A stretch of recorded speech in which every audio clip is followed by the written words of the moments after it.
Ladies and gentlemen, can I please have your attention?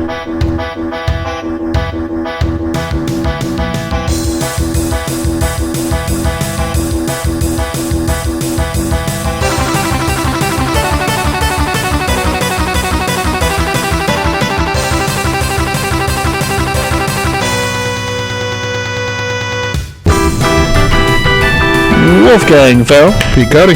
Studio A, Westbury, New York. Once again, we are back and we are talking about sports. Yay! Yay, sports. And let's start off with A little bit of NASCAR. NASCAR. Where are we, in the South? Yeah, buddy, we were out in Talladega last night. Really? Yes, Talladega. Boring race for the most part. Well, I mean, they went left, so. Yeah. There was a total of 4 cautions, three of which were only single car accidents. Well, those are boring. And it was a very boring race. It's more boring than normal. I was going to say, I'm like, they're all boring, so. But the highlight of the race, Go on. third caution out of 4, about 2 or 3 laps to go, brings out a caution. Under NASCAR rule, you run a green-white checker. Yes. So, green-white checker. I love green-white checkers. I know there's going to be another accident. I've seen those before, and, Yes. and it actually gives some excitement because the end of the race could be exciting, and when that happens, there's generally Yes. more excitement. So yeah, that's great. Okay. Exactly. So green-white checker. I'm excited. I know there's going to be another round. Every race should be like Yes. that. Oh, I agree. It should just be 3 laps. Yes. I mean, Green-white checker, you're done. That's over with. Good call today. So, green-white checker, they're coming around. Everything looks real nice. I'm having a lot of fun. I'm watching this. I'm like, Yeah, okay, yeah. cool. I could dig this. All of a sudden, freaking Michael Waltrip out of nowhere comes surging up the backstretch, and I'm like, oh man, Michael Waltrip might pull it out. He's trying to win, right? He might get a win. It's like the first time in forever.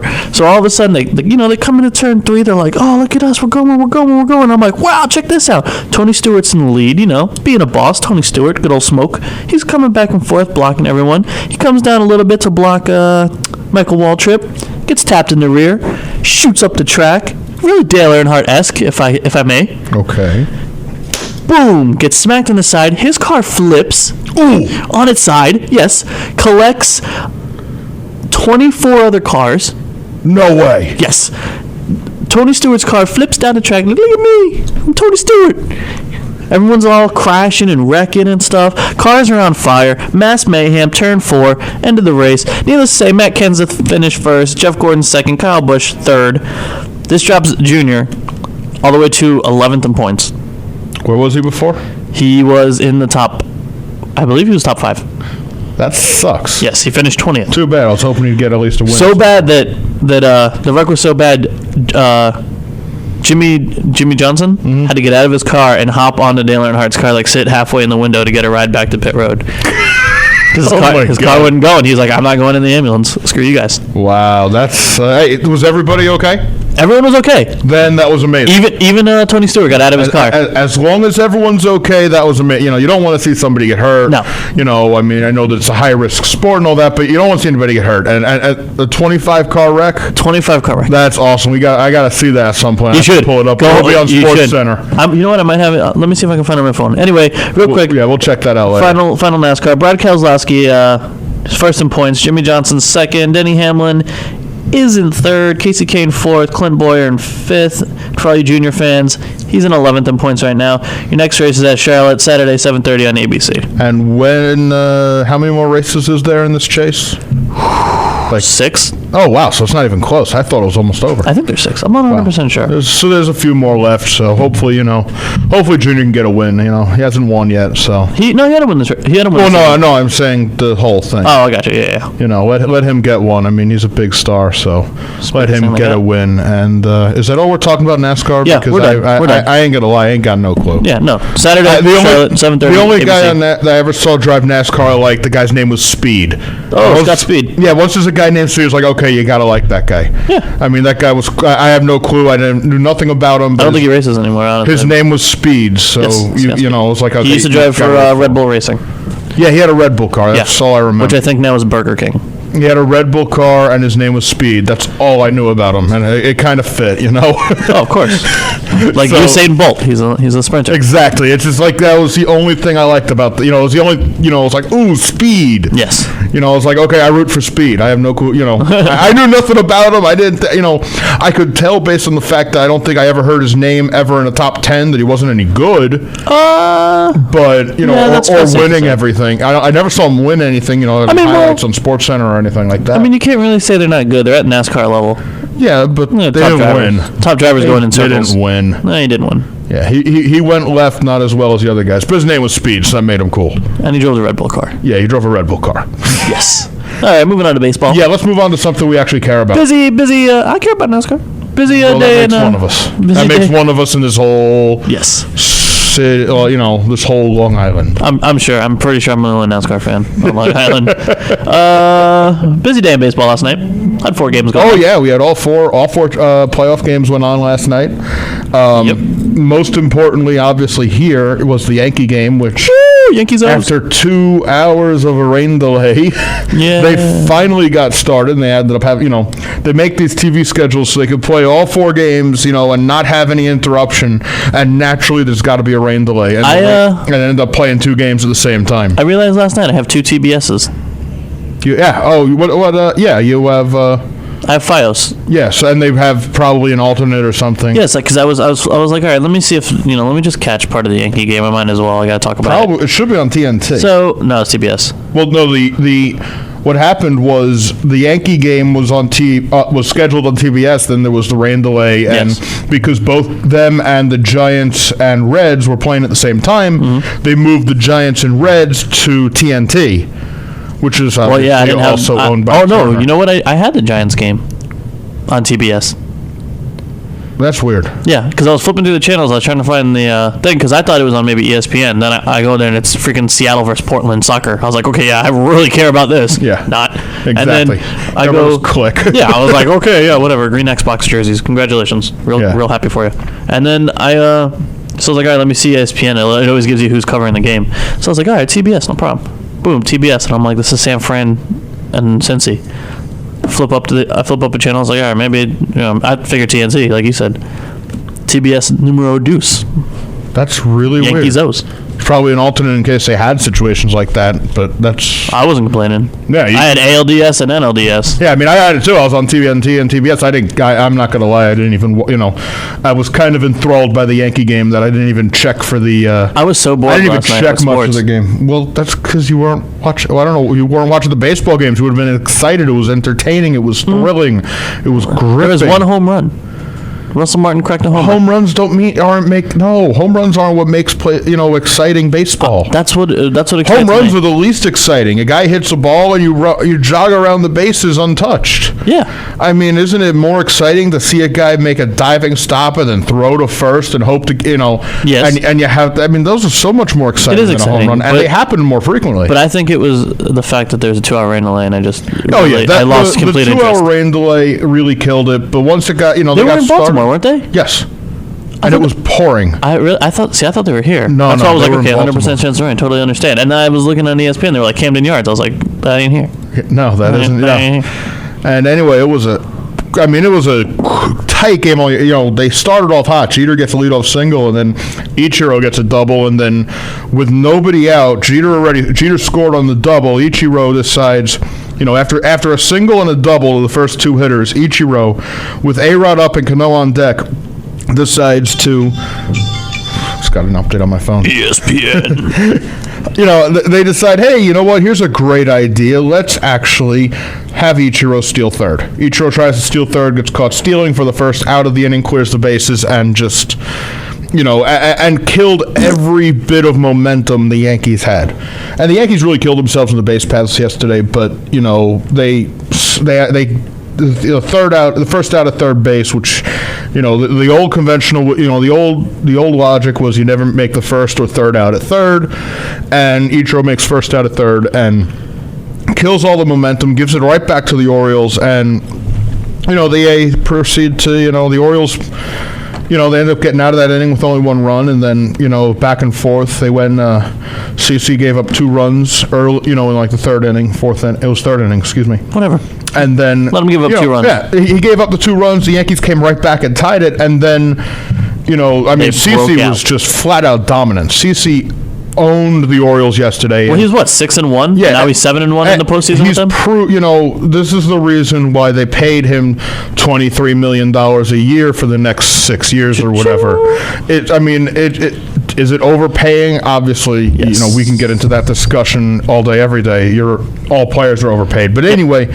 But even for that, not if you ask hockey players. He is an amazing pitcher. One of the best pitchers in baseball. He just owned them the whole game, and pitched 8 2/3. They pulled him, they pulled him with 1 out in the ninth after the game was blown open, without 1 out left in the ninth, just because I guess they wanted to get one of the other guys and then a batter just to get him, just to get him some time.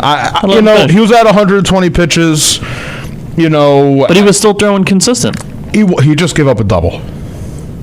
All right. So the consistency was, okay, he just gave up a double, and if you give up one more hit, you don't want to take, it's one of those just nip it in the butt right away. You don't want to fool around. Who'd they put in? They put in Robertson.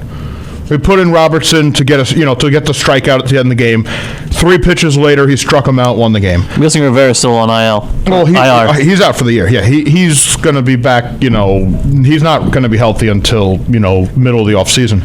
But anyway, they were dominant, and they kept running themselves into trouble. Teixeira actually, the Yankees tied the game on a shot by Teixeira, who, misread the. I don't know if he misread the ball, misread thought the right fielder. He hit a ball off the wall in right field, and maybe thought the right fielder was going to throw home or whatever. And he starts running to second base and was gunned down by about 20 feet.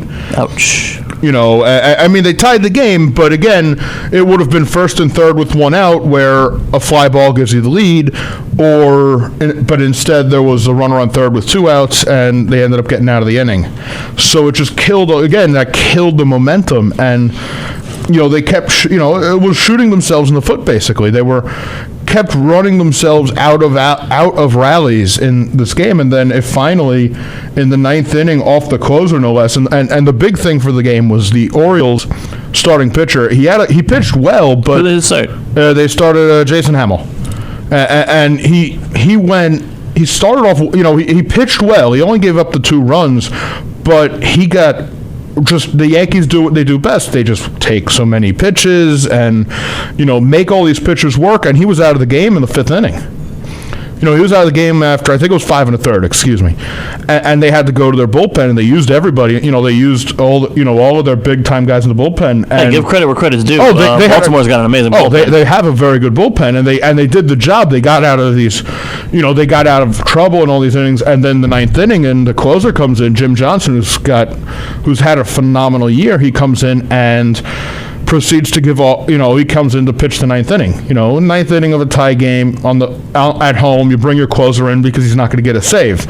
Of course, the problem with that is the whole idea that closers don't ever seem to pitch well when they don't come in and save situations. They never do. It's almost, unless your initials 100%. are MR. No, unless your name is Mariano Rivera, and even then he blows them every once in a while. No, but even then, he comes in and tie games, and he's not the same. It's just he's only got 1 pitch. Just 1 pitch is better than everybody else's best pitch on their best day. But anyway, he comes in, and Johnson gives up a leadoff home run to Martin, then gives up another few hits, walks, and ends up giving up 5 runs in a third of an inning. Yep. So, he clearly didn't have it last night. And, he's still a great, he had a great year. And just, that 1 game's not indicative of anything to come for the rest of the series. But still, just, getting to him, and in a way, the Yankees got to the bullpen. They got to the O's bullpen early. They made them use everybody. And then they got to the closer. So it looks really good for the Yankees right now. Jeter had a multi-hit game. Swisher and Teixeira, 2 guys who are, who have been known by Yankee fans to be these guys that can't get it done in the postseason. both got it done yesterday. So, both with got both on base Ichiro? multiple times. Ichiro, he had the leadoff double. He had a couple other hits, and he had a couple RBIs. I like Ichiro. He scored. Ichiro, who's been Good pickup he from has Seattle. been a godsend for this team. He has. He's been batting. I think he's over 300, like 320 since the Yankees got him. Yeah. He came in. He was batting. Everybody thought he was done. He's batting 260. He came in. He's not done. Ichiro's not done. He's got zen-like patience. Ichiro's, he's Crouching tiger, hidden dragon stuff, man. They pretty much call him a wizard. He's a wizard with that bat. It's just he knows what he's doing. He knows exactly what he's doing. You know what? I gotta say, my first Yankee game at Yankee Stadium, my boy Ichiro came through for me. Hit a home run. Yeah. No. I was real proud. Real proud. When was it? Was this? This was when they played. They were playing Toronto. Oh, okay. This year, you mean? Yes. Oh, okay. Your My first ever Yankee game at Yankee Stadium. I've seen the Yankees. Was this year? Was this year? Yeah. Well, So. Yes. Florida Okay. for 20 years. Yeah, you don't get many Yankee Stadium games. You get to see the Yankees when they play Tampa. And the Marlins. Or the Marlins, yeah. Which I'm a Marlins fan. Either one's going to be pretty easy. I mean, I am a Marlins fan. Walk up to the game and say, "Hey, can I get tickets?" They say, "Here you go." Pretty much. Here's some more. It's like Tell your friends. It'll be buy one get 7 free. But no, you know what? I'm a Marlins fan. But when the Yankees came to town, sorry Marlins. Yeah, Sorry. The Yankees are they're the marquee team. But so. They just, the Yankees got to the close. And now they went, and CC was amazing. I mean, CC kind of proved to everybody. They play tonight, right? Yeah, they're playing again tonight. Who's starting for each team? It is Pettit and Wei-Yin Chen. Andy Pettit. Hopefully For the Horseface gets it Orioles. done. Horseface. Andy Pettit, man, he's got a big face. Andy Pettit's awesome. We don't allow making fun of Andy I like Pettit. Andy Pettit. I've liked him since he was here the first time. Oh, Andy Pettit. I even liked him when he was on Houston. Oh, He yeah. was with the Rocket over there doing a bunch of stuff they shouldn't have been doing. Well, he only did it once and he admitted to it, so we excuse him for that. All right, moving on. Let's get some other scores in. Yeah, Yankees win 7-2. They got a 1-0 lead now in the series. They got another game tonight. What time's tonight? That's 8:00. Weather permitting. Yeah, I don't think they're saying weather's going to be a problem. But All right. Oakland in action last night against Detroit. Not football, it was baseball still. yeah. Oakland falls to Detroit 4-5. We had Washington, St. Louis, also baseball, not football. Yeah. Washington pulling out the 3-2 win. Cincinnati, San Francisco, also baseball, not football. Wow, what's going on here? Cincinnati 9-0. So your scores 7-2, 4-5, 3-2, 9-0. Wow. Yep. Anyway, so Not measurements by any means. that would be one messed up like a soaring shape. pterodactyl. It's like, what's up? What's going on, girl? Like, oh, never mind. I'm gonna go over here now. Go do some sports updates. Oh no! So what was it? Now it's Detroit's got a 2-0 lead. Detroit's up 2. They're up 2-0, heading to Oakland for the rest of that series. I believe And, Washington's up 2. Yeah, Washington. No, they just played the first game. Oh, okay. So they're That up was the 1. first game yesterday. Cincinnati's up 2. Cincinnati and Detroit are both up 2-0. Cincinnati's got to go. Cincinnati was home, I think. So they got They were what? They were away. Away. So yeah, they're Giants were home. yeah. So it's gonna. It looks like, as of now, it looks like Detroit's gonna be, the potential next team for the Yankees if everything goes according to their plan and they win the series, they'll end up playing. As of now, it looks like it's going to be Detroit. I can't count Oakland out yet. They've kind of proven that they can beat anybody at any time, and It's that elephant power, man. They're going back to Oakland where they just swept the Tigers. They swept them. They beat them 3 games in a row to get the division. I'm hoping the A's pull it out. Honestly, part of me does too. I don't want to. And then, as a Yankee fan, I always look at things as there's this part of me that wants the Yankees to come back and win. There's this part of me that wants the Yankees to play the A's because, obviously you look at Detroit, they got Prince Fielder, they got Justin Verlander, Miguel Cabrera, who just won the Triple Crown, and then there's this other part of me that's, and you know, so I don't want to face them. And there's other part of me that says, well, they beat us in 2011, so I want to beat them. You know what I mean? So I think this team that we got now will beat them. I don't know. You know, I do. It's kind of hard to say. I mean, Got faith in my boys. Oh, I always have faith in them, but they're facing a guy who just won the Triple Crown. So what? He's probably tired. A pitcher that won the Cy Young and MVP last year. I could very well win the Cy Young this year. Prince. Yeah, but we got Ichiro. Exactly. Yeah, but He's gonna come out of nowhere. He's gonna be like, "This one's from my homies." Future over Hall of Famer. I don't know if he's coming out of Pacific. nowhere anymore. I mean, he's I've always liked in Ichiro. 11 years. Oh, so have I. But in 11 like years in the majors, that guy's pretty much. He doesn't have a ring. No, but He'll get one this year. In 11 years, which is, pretty much a very short career in Major League Baseball, he's pretty much already proven himself to be a Hall of Fame player. Which is really weird. You say 11 years is short in baseball. You like 11 years in football. I mean, that's a good 11 career. years in football, yeah, you're pretty much, That's a good career. You're in a walker you're using a walker to get around the house, but You know what's baseball, funny is that when now that you just said that, it's kind of like hitting me. Is like 11 years in football is a long time. yes. 11 years in baseball, not so long. 11 years in hockey, not long at all. Like, hockey players play forever. You get drafted at 18. There's guys in the NHL now that are like 45, 46. I mean, come on, that's ridiculous. You playing, that's your whole entire life. Yeah, they play a very long time. Of course, they also, in order to play for a long time, they kind of need to have, Lockouts. they kind of need to have games scheduled, which they don't right now. So it's kind of hard to say that. Canceling all games to October 24th. I wanted to go see my Panthers take on the Islanders. Well, unfortunately, that's not going to happen yet. I know, it was Stockert's birthday. I was going to buy him a ticket. I was going to get him into hockey this year. And of course, the one year I'm going to try to get someone into hockey. Nope. Well, don't wait. Freaking You know games. what? They're still talking.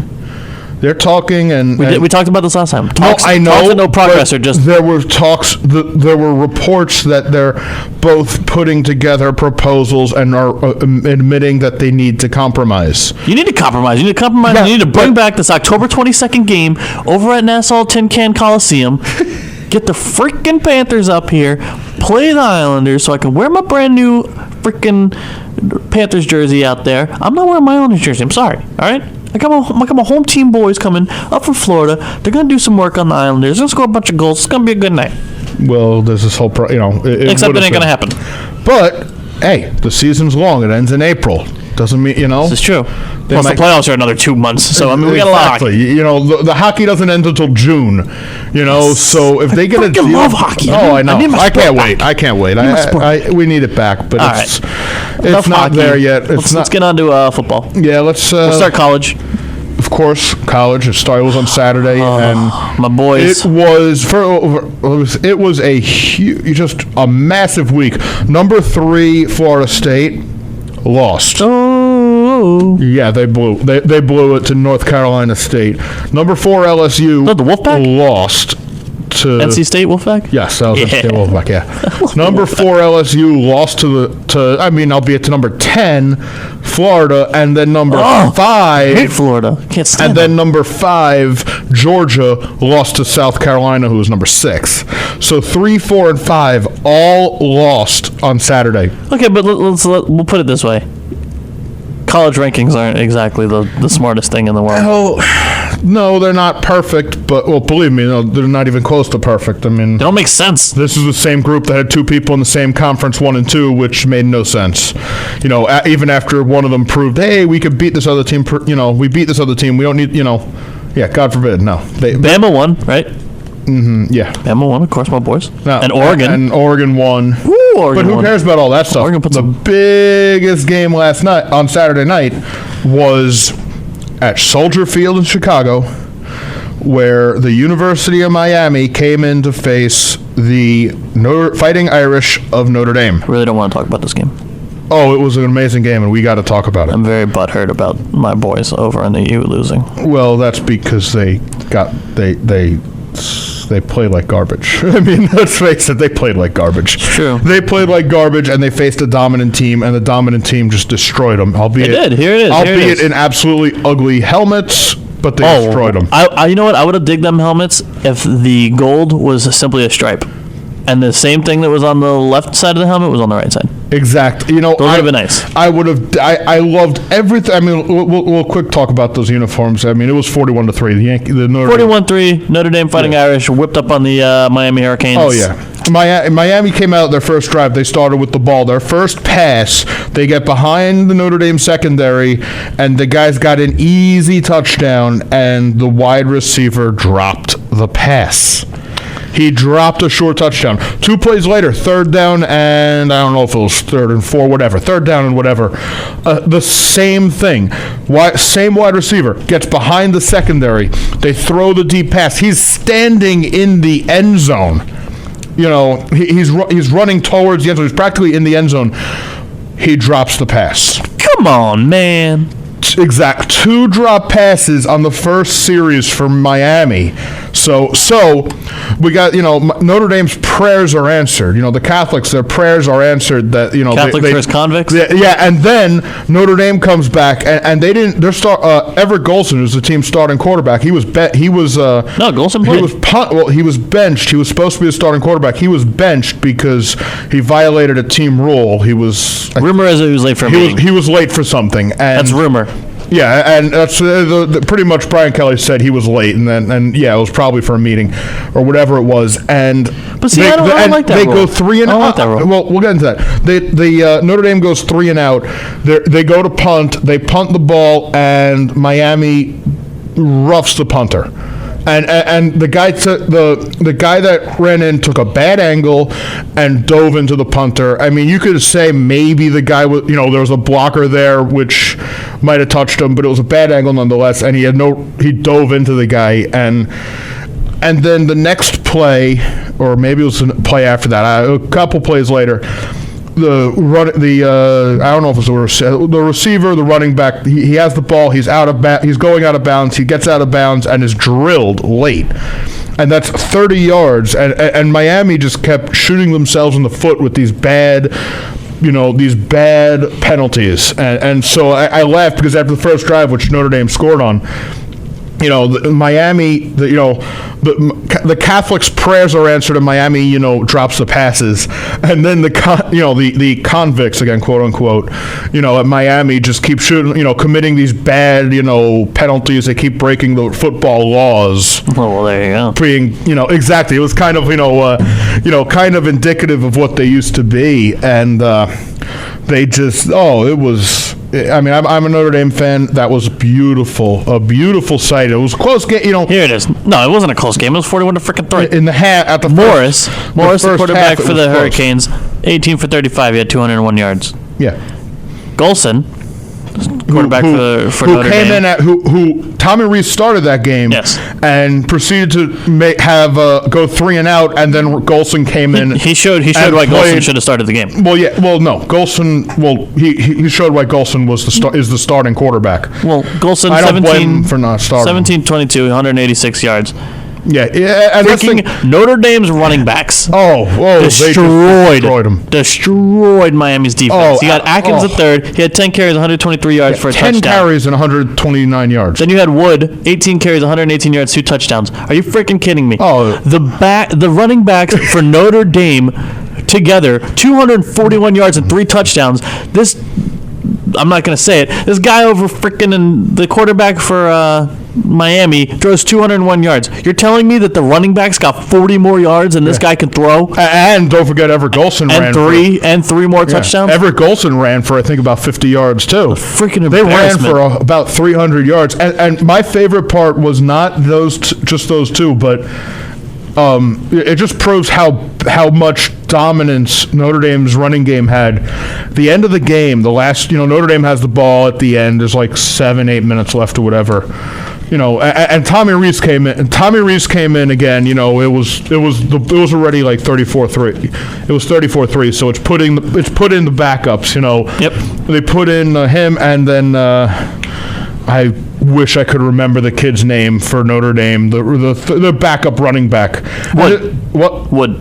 No. Wood was not the backup. No, there was the third string running back. I don't know. Who, it was actually like the fourth string because the other guy's injured. Yeah. But and then this white kid comes in, and we can make the joke about the white guys coming in. Yeah. Tommy Reese and the white running back came in, and Go white guys. yeah, and everybody on earth knows that they're just going to run the ball, and they proceed to hand off to this kid every play for about like a 13-play drive from their own 20 or so into the end zone. That's great. It was just sheer, that was how dominant they were. The third string running back, and I'm looking up the guy's name now, the third string or fourth string, whatever string running back, a guy that only comes in blowouts. He came in the Navy game, which was also a blowout, and this bottom of the depth chart guy comes in and just bowls over the Miami, the Miami secondary, the Miami defense. It was so beautiful, absolutely beautiful. It was Cam McDaniel. That was the guy's name. This kid's like the fourth or fifth string running back. And I said, George Atkinson III had 130 yards. Oh, okay, that's not that bad. He had it on 10 carries. He averaged 12.9 yards a carry. Mm-hmm. When you're averaging a first down every time you touch the ball, I think you're doing pretty good for yourself. Yeah, sounds about right. I think your offense is in good hands. And Everett Golson had the best game he's had in a really long time. He had a terrible game against Michigan, threw a couple passes. They immediately pulled him for Tommy Reese, who finished the game and actually played fairly well. And he's had a couple other games where he's been okay. This was his best game by far. He came in, he looked like he knew, he looked like he actually understood the offense. He came in, and the biggest thing was there was a 2-minute drill, and Notre Dame started with the ball in their own territory, and they just proceeded. He ran a 2-minute drill perfectly. He ran them down, got them into field goal range, got them to the 20-yard, Miami 20-yard line with 1 second left, and the kicker missed the field goal, but you can't pin that on the quarterback. Quarterback did a great job. He got right down to the. It was a beautiful display of just getting the, getting to the, what's it called? Getting to the, of a red zone just drive. They haven't had a great 2-minute drill with him yet, and he just proved that, he could do that. And he has this big play capability, and, there's a reason why this week they came out, this week the rankings came out, Notre Dame's ranked number 7. And this week, ESPN, with their college game day show, their pregame show, is going to be in South Bend for the game against Stanford.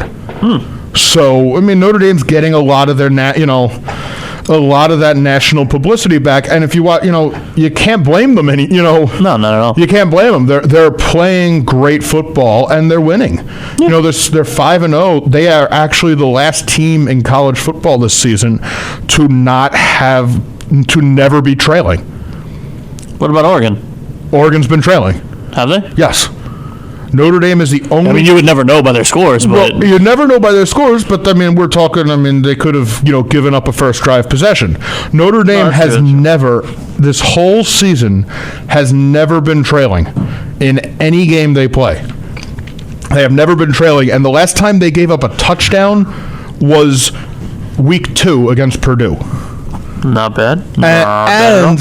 And in the red zone this year, I think they're up to 12 possessions, and the opponents have had 12 possessions in the red zone, 2 touchdowns. Maybe we should just take Notre Dame's team and put them on the Jets. Yeah, I don't think so. And that's a different debate for a different day, only because, everybody talks, back when the Lions went 0-16, whoever the national champion was that year, they beat them. Hey. That's not true at all. 0-16, all right? We broke records that day. That year. Well, we broke records. Yes, you did. You had the worst records of all. At least we have a record, though. We have a record in that record book, and no one's gonna take it. You can't. No. Not unless they extend the season. Well, we got they're that forever. trying about that. We got that forever. And you don't want that. No, I don't want that. You know, it's a bad record to have. But it's a record. Oh yeah, I mean, It's a record. you know, you also have the record. You know what it's like? It's kind of like a record, and I'm might get a little vulgar. I'm not gonna say no bad words. It's kind of like the record for sleeping with the most people. Yeah, Sure, it's cool, but it's not. but you probably got syphilis. Yeah, So, yeah. weigh your options. Weigh your Oh options. God, yeah. It's an idea that that's great, but no, it's not. Yeah, cool. You're with 1,000 people. Great. Great. Don't hug me. Yeah, exactly. I might stick to you, literally. It's gross. Go hang out with the pterodactyl. Anyway, let's get back to sports here and away All right, from let's that. switch it over from college to To the NFL. Good old You NFL. tried to do a smooth segue, and I tried to stop that because you were going to talk about, you're going to try to compare the Jets, saying they suck, and I'm still not. I'm a Jets fan, I Pete, know. but right now, turmoil. But as of before yesterday, obviously New England won, but Yes. but entering this week, the Jets were in first place. But sure, they're looking terrible, but they're in first place. But They here's the were. thing, They're here's not the anymore thing. because New England won. They're 2-2. Yes. Dallas is 2-2. Yes. There was a couple teams yesterday that were 2-2. They're either now 2-3 or 3-2. Most of the league was 2-2 entering this week. Okay, but they're miles apart, 2-2. It doesn't matter because who knows? I mean, who's to say that the Jets don't win the? I mean, I'm not saying they're gonna, but you Jets playing can't. Texans tonight. Yes. Monday The Night Jets are Football. playing the Houston Texans. on Monday Night. Monday Night Football. Yes. Yeah, it's going down tonight. My Texans are taking on the Jets. Sorry, I'm a Jets fan, The but I've Texans. been a Texans fan since their inaugural season. When they had David Carr, and they You're one of these fans of everyone I know. I am. I'm underdog teams. And this year, my Texans aren't Texans are- underdogs. They're not underdogs this year. Then why are you a fan of them? Because I've always been a fan. I'm not a bandwagon fan, But though. if you say you're a fan of underdogs, you can't be a fan of a team that's a favorite All right, to win put the Super Bowl. Well, let me put it this way. I'm a fan of the underdog. If the Jets pull it out tonight, I'll be happy. Yeah. I'm a Jets fan. They're the underdog team. But if my Texans come in, do work, go, leave 5-0, 6-0, whatever they're going to be if they win tonight, Yeah. I'm not going to sleep bad. No, I know that, but I'm just saying. I mean, you can't say they're not going to. The game hasn't. I'm not been guaranteeing the played yet. game. I'm not doing that by any So you can't say means. the game. You can't say the game. Stranger things have happened, and honestly, if I remember correctly, a lot of the Jets are. That Matt Schaub is not as good against the blitz. Well, the Jets are a blitz-heavy team. They've always been. So. Yeah, but all Schaub's got to do is drop back, throw a ball. Yeah, but if they're Who's going to block it? the Jets secondary, Which is Rivas is gone. Antonio Cromartie. They throw to the right side. Antonio Cromartie and friends, and they actually still have three good secondary players. Bell, Landry, Cromartie. No, they don't have Rivas. They don't have their best. Sure, they have Jeremiah Bell. They have Dominique Rodgers-Cromartie. No, Antonio Cromartie. And so that's what I said, man. Oh, what are you talking about? And they just signed that guy from Detroit. Yeah, they signed that kid that got arrested twice in Detroit, Eric Berry. He played for Miami, didn't he? I have no idea. No, I'm just making a joke. I know. The convicts, yeah. I mean, hey, you know what?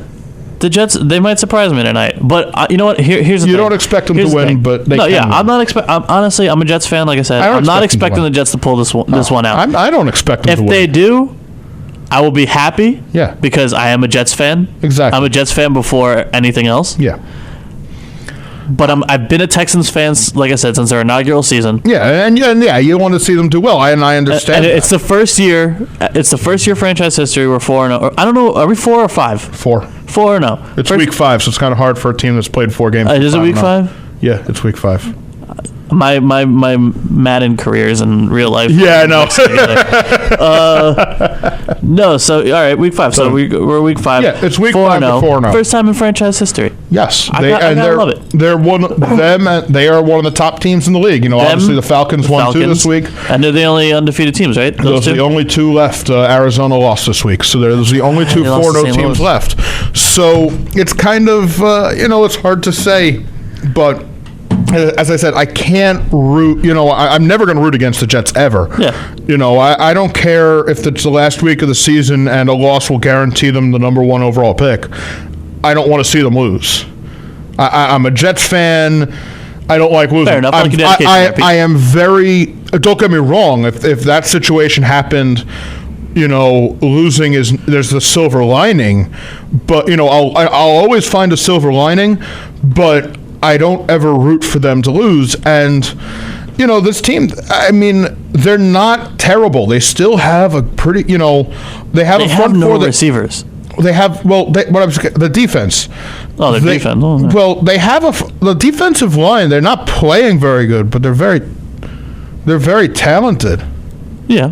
But they have the players, and they have the they have the players, and even the linebackers. I mean, David Harris is still one of the top middle linebackers in the league. Well, you still got Bart Scott. And Bart Scott's out. He's got one more year left before they get rid of him, and he's pretty decent. He's a decent guy. And they have these players that if they, if the Jets players play up to their talent level, they're actually going to be a pretty good team.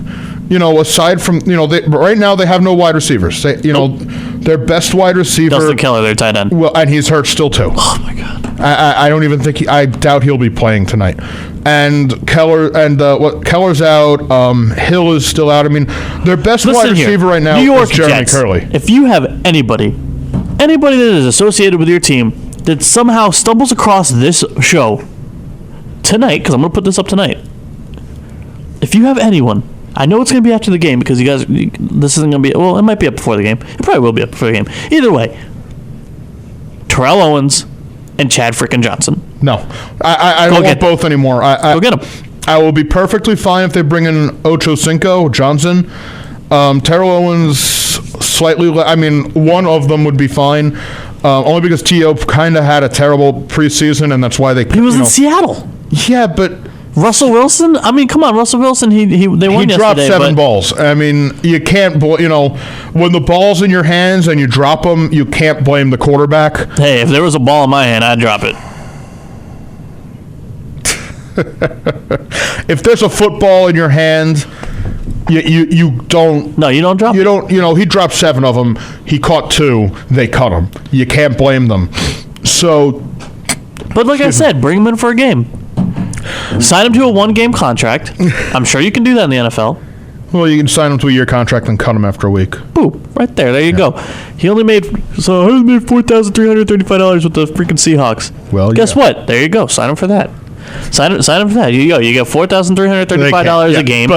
And you know what? If we don't like you, kick bricks, kid. Yeah. I don't want they can't. They could sign one, but the thing is, you don't want to risk the development of the players you have. No. Stephen Hill's a rookie. You want to give him playing time because you don't. His problem. The reason why he was a 2nd-round pick and not a 1st-round pick, and believe me, this kid's talent if he played in a system in college, he played at Georgia Tech, which is an option, they run an option. Yeah. He caught 47 balls in 3 years. I mean, that's as much as, a guy like, most of these other wide receivers will catch in 1 year. But the problem, since he was playing in that system, he fell, and he was a 2nd-round pick. The Jets scooped him up because this kid's got huge potential. But he played in an offense that limited him, so they got to get him playing time. They got to get him on the field, running his routes, throwing balls at him. Sanchez, Tebow, whatever. Hopefully, should still be Sanchez. McElroy. It won't be McElroy. McElroy's the backup quarterback. Hey, I wouldn't mind it either. I like Greg McElroy too, but I like what he did in Alabama. No, so did I. I was so happy when they drafted him. I was, I saw that draft pick as this guy is going to be the backup quarterback for the next 10 years. And then he hurt his hand, and they brought in Tebow. Well, he hurt his hand last year. And, that's what I'm saying. They hurt his hand last year. They were and this year they brought in Tebow. He's got a boo-boo on his hand from last year. Let's go get freaking Tebow. Well, no, they wanted a backup that if they had to put him in the game, they knew he would be competent to win a game. McElroy scored your only freaking touchdown in the preseason, and it was against the 3rd-team players for the Philadelphia Eagles. So that still means scored a touchdown. You know what that means, though? Nothing. And where was Sanchez and Tebow the whole preseason? Where the same, they were. Where were they? Where were they in Buffalo? Oh yeah, the end zone. That's Buffalo, though. I'm not talking about Buffalo. I'm talking about you have this guy. Buffalo counts. He's your third string quarterback. But Buffalo counts more than the 4 preseason games combined, multiplied by infinity. Okay, and then what happened the next week? Sanchez saw the end zone. The next week? Yes. After they played Buffalo.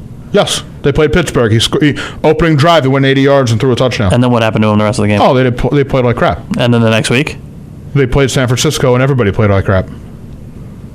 Oh, no. Last week was... the next week was Miami. Was Miami. He threw a touchdown pass. He saw the end zone. He barely got a win over Miami. He saw the end zone. And then they played San Francisco. And then they played San Francisco, and virtually everybody played like crap, including Sanchez. Everyone played like crap against San Francisco. So, I mean, that game, I said it last week, you can't put that on Sanchez. You cannot put that on Sanchez. No, it wasn't just him. He played like crap, but so did everybody else. Virtually everybody that game played like crap. The punter had an okay game. That was it. And if your punter's the only guy having an okay game, you know you're losing really badly. Yes. And so, I mean, when honestly, that's the thing. Like, right now, their best receivers are Hill and Curley. And, Curley's a decent guy. He's a slot guy, though. He's not a guy that's going to, he's a decent slot guy. Stephen Hill's a project that has immense talent, but is very, very raw. And, they got to pretty much... I hate to say they got to teach him to catch the ball, but more or less, he's got 47. He's caught like 45 passes in 3 years. Yeah, his hands. He doesn't have great hands yet, but he's got the talent. I mean, honestly, that's the thing. Like they compared him to Demaryius Thomas. I mean, because he had a big day yesterday. Yeah, but that's the thing. He's the same system. They were both from Georgia Tech. Yeah. Under this option offense, and I mean that's the thing. Like they were comparing Stephen Hill's size and speed, not ability or anything like that, but just the size and the speed to Calvin Johnson. Because he has a slightly similar build, and he has that speed, and his problem is he doesn't have the hands. He's still a little raw as a talent, but he's a big deep threat. He's a tall deep threat receiver. Yeah. If they could just teach him to be a better pass catcher, which is not uncommon in football, he can be a huge steal, but he's not right now, and they kind of need somebody. As I said, they should. I would like to see them bring in one of these guys that's going to be, one of these guys, Chad Ochocinco, Terrell Owens. I don't want Plaxico Burress because last year, he proved to be a bad influence in the locker room last year. So get him out of there. And with all the problems, they don't want to bring him back. I don't blame them. But I would like to see them get somebody that's, somebody that's going to be actually, a guy that at least puts a little bit of fear into the opposing defense. Yes. Because Curley can't do that yet. No. And don't get me wrong, Curley's I like Curley a lot. He's never going to be that guy yet. He's a second-year player. He won't be that, unless he puts up a 1,000-yard season this year. They're not going to do that, and even then, they won't do that because at the end of the day, it's Jeremy Curley. He's a second-year player out of TCU, later round pick. He's a third or fourth round pick. He's just not that player. So they need to get somebody. I don't know who. I would like Ochocinco, but they're still not doing that. They want to go with younger guys, and it's something I can respect that. But at the end of the day, you need to do something to keep your team, in it. And if they lose this week, and if they lose this week, they play Indianapolis next week, and then New England. So there are two of those 3 games look like losses on paper. Indianapolis is going to be close. Going into the season, you definitely say the Jets, but now the Jets lost their 2 best players. The Jets don't look too good. Indianapolis is riding a high. You can, granted they have an interim head coach now, which is a terrible, terrible situation. I'm so happy they won this yesterday. That was a wonderful story. I'm glad. Reggie Wayne, who has known that guy for 16 years, who's known Chuck Pagano for 16 years, the coach recruited him at the University of Miami, and then he goes on his a 200-yard day and gets the game-winning touchdown. It was an absolutely wonderful wonderful story, wonderful situation. Winning yesterday for them was great, but Yeah, here we go. We'll switch over to Green Bay Indy. yeah, Green Bay. I mean, that game was Indy pulls out the win, 30-27. Rodgers, 21 for 33, 243 yards. He had 3 touchdowns and a pick. Yeah, that was the best. That was probably the best game yesterday. Yes. Just in terms of the drama and just, it was a great game, back and forth. Indianapolis was down 21-3 entering the half. Luck, 31 for 55. He had 362 yards, 2 touchdowns with a pick. Reggie Wayne, 13 catches, 212 yards, and a touchdown. Yeah, and that touchdown, there was a game-winning touchdown. They were down by 5, and they came back. They came storming right back. There's about 2:15, I think, on the clock, and they went right down the field and won the game. It was an absolute. They go right down the field. The Green Bay defense could not stop them. They just went right down the field, and they threw a pass to Reggie Wayne, and they get the touchdown with about a minute to go. And actually, Green Bay came right back down the field and actually had a 51-yard field goal attempt to send it into overtime. What a and shank. Missed it. Oh, I didn't get to see it yet. I wasn't in the. Wow. I wasn't in the room when they. If this is restroom, these two mics right here, the field goal. It was by the window. It was way. I mean, from what I gather, it wasn't good off his foot. Once he kicked it, you knew it wasn't anywhere close. No. So that was a wonderful game. As I said, I mean, it's a type of thing where everyone outside of everyone that wasn't a Packer fan was rooting for, was hoping to see Indianapolis win. If they had a heart or a soul or anything. Yeah. Just because, the coach just is diagnosed with freaking cancer, leukemia. It's just Green Bay looking a little shaky this year. Yeah. They're very shaky. Looking a little shake and bake. They are looking very shaky this year, and not even we won't even talk about the Seattle game, but just they're not nearly as good as they were last year, and since they lost right away in the first round the year before, last year, I don't know. I don't think they're gonna. Honestly, I don't think they're the best team in that division. I think Minnesota might take that division. Probably. Which is just out. Way, entering this season, I mean, that was way out of left field. But Christian Ponder, I mean, he didn't have a great game yesterday. He threw 2 picks. But he also rebounded right after those 2 picks. But they won. They dominated the game again. I mean, granted, they played Tennessee, who's not very good, and playing a backup quarterback at that. But they won the game again, and they just but your backup quarterback's Matt Hasselbeck. Oh, I mean, all due respect, he's a and believe me, he's still Matt Hasselbeck. He's still Matt Hasselbeck is still he could start on some teams, and we were talking about the Jets. If he was available, I would take him in a heartbeat. But he wasn't, so we got Tebow instead. One shaky team in Green Bay to another. We got the Giants Browns. Oh God! Well, let's go back to.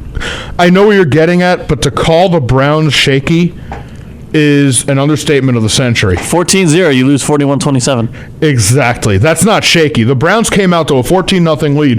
The first play of the game, Ahmad Bradshaw fumbles the ball, and the Browns recover, and then a play or two later get a touchdown. It's all right. And then the Giants punt, and then the Browns throw a 65-yard touchdown pass. Yes. 14-0. Whedon, 291 yards, 2 touchdowns. He had 2 picks. 5 minutes into the game, they were 14-0 game. The next 55 minutes were all Giants. Yes, Ahmad Bradshaw, all Giants. 200 yards. He had a touchdown. Oh, that was a regression to the mean. I mean, that game was just the Browns receiver Gordon. Oh yeah, Josh Gordon had 82 yards, 2 catches, 2 touchdowns. 2 touchdowns. His 2 catches were touchdowns. He had that 65-yard touchdown, then he had another one, late in garbage time. But just they suck. I mean, that's just being honest. I mean, the way this team's playing, they're going to be the first pick in the draft. Unless they could play the rest of their season against a team. Yeah. I don't even know. I can't. There's no. Well, they got the Chiefs next week. The Chiefs might be the only team in the league that could beat they could actually beat. And I would. I don't know. If you really look at the Chiefs game yesterday against the Ravens, 9-6. That's not a good game on anyone's part. Yeah, but to be fair, they're also playing the Ravens. That's what I'm saying. But that's what I'm getting at. It wasn't a good game for either team. 9-6. It's a game of field goals. But you have to also look at it this way. The Chiefs held the Ravens to 9 points. Yes, they did. The Chiefs defense You have to had look at an that as a excellent plus. game. That's what I'm saying. Like that's what I'm saying. Like the Chiefs actually had, their offense was terrible. Their defense was very good. Yes. Their defense had a very good game, and the their defense had a good game, and the Ravens' offense did not play well. And when you combine those two, you get the Ravens winning by 3. Yes. Getting back to the Giants Browns. That's the scary thing. And before we do that, those Ravens. I mean, they did not play well, and actually, Kansas City's defense is pretty decent. So when you get a team, when their offense, and this is the offense in, Baltimore for the past 16 years has been all, defense, thanks to Rex Ryan, but, and that was all defense and all, that's all they were. And now you look at that team and I mean, their defense is middle of the road, middle of the pack, and their offense has just been lighting it up. Yeah. I mean, they make that change. They're already, they're still looking like one of the best teams in the league. I mean, they're not undefeated. They've got a loss, but still they're looking dominant. And I'll tell you what, that Kansas City, we were talking about that, before we switched back. That was, I don't know if you saw it, but that was the biggest embarrassment I have ever seen, in football. And almost in sports, but in football. When at the end, in the fourth quarter, Matt Castle gets hit by Haloti Ngata, and I think there was another Raven there. Yeah, too. Ngata threw him into someone else. Ngata hit him, and a legal hit. There wasn't any. It was legal. It was perfectly legal. That's what I'm saying. It was perfectly legal hit, and Castle's down, and he's not getting up. I mean, he's rolling on the floor in pain. Well, a concussion. And yeah, he has a concussion, and he's out. He's out of it.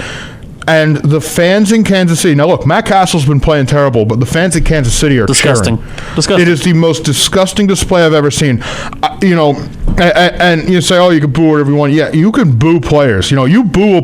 I have no problem with a team booing a player when he doesn't play hard.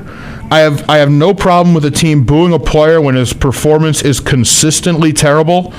But when a player gets injured, when the trainers have to run on the field and then the guy goes down to the locker room immediately, when a player is injured, you do not cheer because it's not. This isn't an issue of, this guy's not playing for us. He's not playing anymore. The other guy gets a chance. This is an issue of this man is hurt. This man is injured. And it was total disgusting. And the Chiefs, one of their linemen, Eric Winston, who came out after the game and just, and literally said he was embarrassed to be a professional football player in that city. And he was embarrassed by it. And I am so glad that that one of these players said something, because it is just absolutely disgusting. It is despicable to have for a player, for the fans to cheer a player because he is hurt.